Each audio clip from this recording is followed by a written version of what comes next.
I may have blocked a lot of my life out and have gaps that I don't remember, but I remember enough.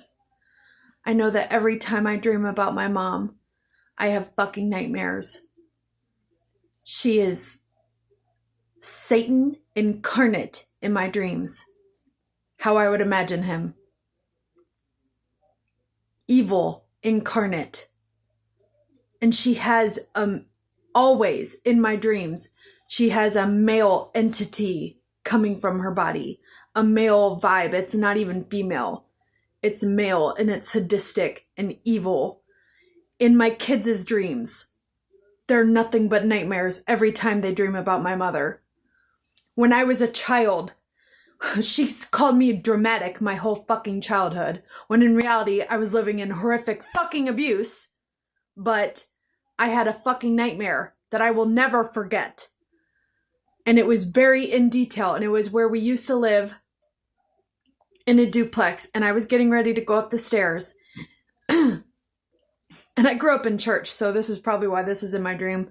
But my mom had a cat of 9 tails, and she whipped it on the back of my legs and pulled out chunks of my leg.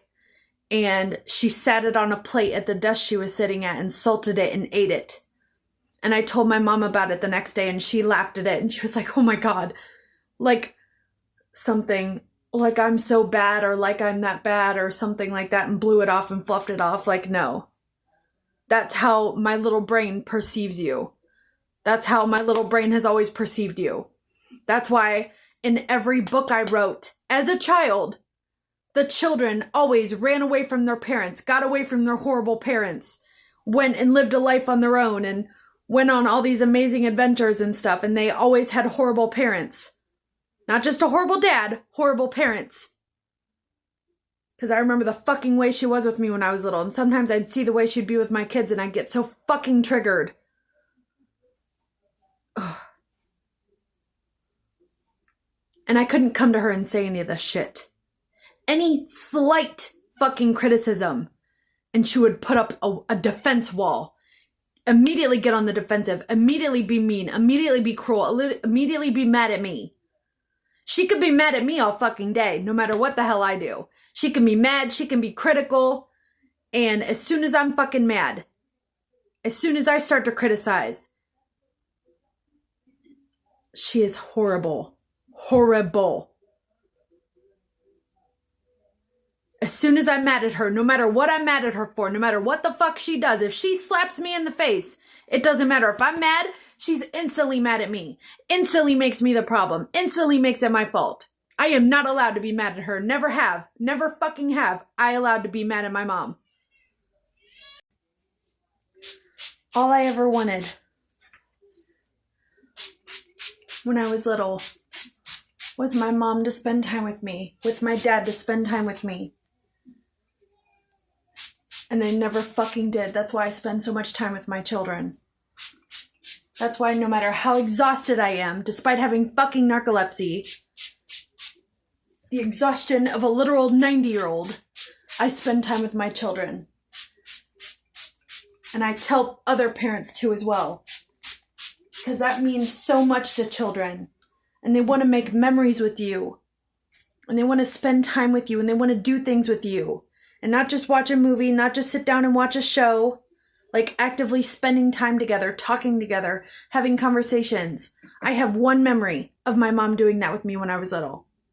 One memory. Besides taking us places. I'm not talking about taking us places or watching movies. I have one memory of her spending time with me. The only female in my life I had that wanted to spend time with me was my grandma Karen. And I lost her at a young age. I lost her at 18 due to a horrific brain cancer. And I lost years of my life of getting to see her because my piece of shit abusive dad lived with her during my teenage years. During my critical teenage years when I could have really used a female guide in my life that actually wanted to spend time with me. I couldn't because my abusive fucking father lived with her.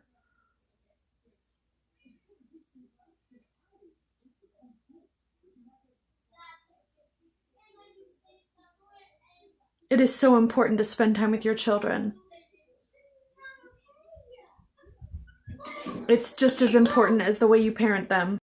When my mom was living with me, I used to wake up in the mornings and the first thought in my mind would be about how I'm going to lose my mother sooner than later because she's getting up there in years. And how her death was going to destroy me. Now I view it in a different way because of fucking healing through this shit, but destroy me. And it still will destroy me, just in different ways, because I've already grieved the mother I didn't have that I wanted for so long now. But the thought of losing her destroyed me. I knew it would leave me devastated and broken beyond repair, that I would never be the same after losing her. And that all these years were going by, and I have next to no memories of us spending time together. I can think of some card games played and movies watched, and my one memory from childhood, and that's it. And I tried talking to her about that around Christmas of last year, and one of the things I listed off while talking to her was about spending time with me and spending time with her grandchildren, and she said, yeah, I'm not going to be doing those things. Like, why wouldn't you want to? You're my mother. You're their grandmother. We want to spend time with you. We want to make memories with you. All you give a fuck about is sitting on that goddamn phone and tablet all day playing your fucking games.